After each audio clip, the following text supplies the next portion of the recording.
First of all, let's talk about the difference between knowing and believing, or knowledge and belief.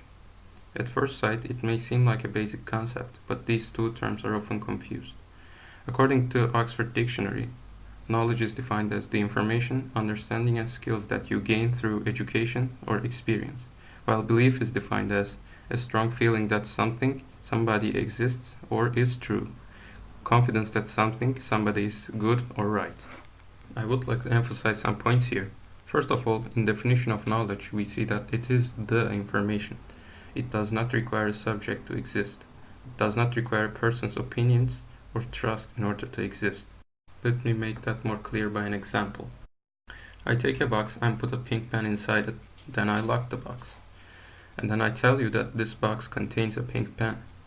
You may or may not believe me, that is your choice.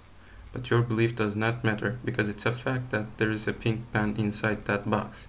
And when I open the box and show you that the box indeed contains a pink pen, now you know that it contains a pink pen. But that knowledge existed even before you knew it. However, we cannot say the same thing in belief's case, because belief certainly requires a subject in order to exist. Let me try to explain this one with an example. One day you find a locked box and the lock is unbreakable. There is a note attached to the box that says, "This box contains a pink pen." Here you have two options. You can either believe or deny the writer's statement. What you choose will not affect what box has inside, obviously. But there is no way of knowing anyway. And when there is no way of knowing, the best you can do is to believe. Anyone who says that he or she knows what's inside is lying, and there is no point in trying to prove or disprove a belief because it does not rely on proofs in the first place.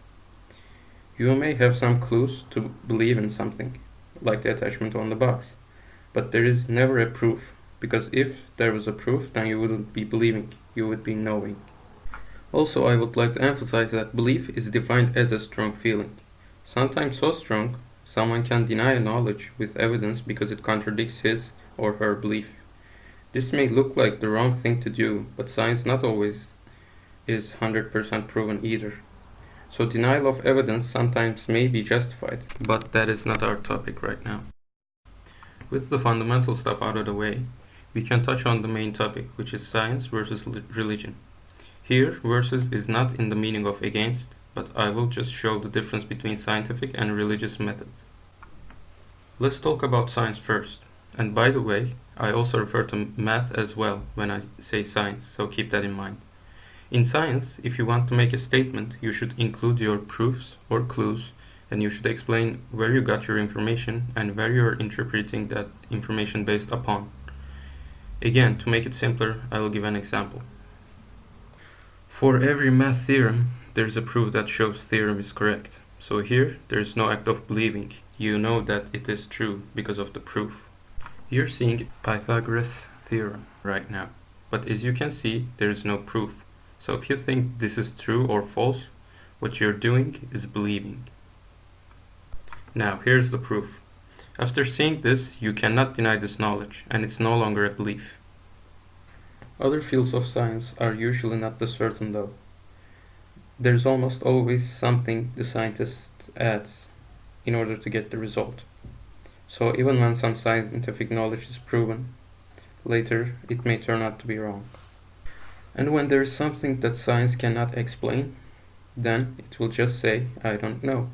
So when a scientist talks about life after death and existence of God, that has nothing to do with his or her scientist identity. It is just his or her personal opinion, because a scientist should just say, "I don't know." Now, let's talk about religion's perspective. First of all, you have to believe in God. You cannot know whether God exists or not, but you have to believe.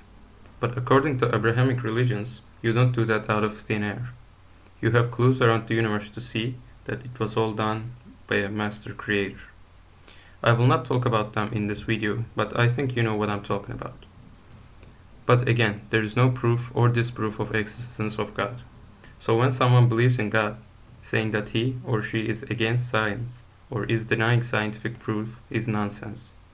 It doesn't exist when science disproves it, not when it cannot prove it.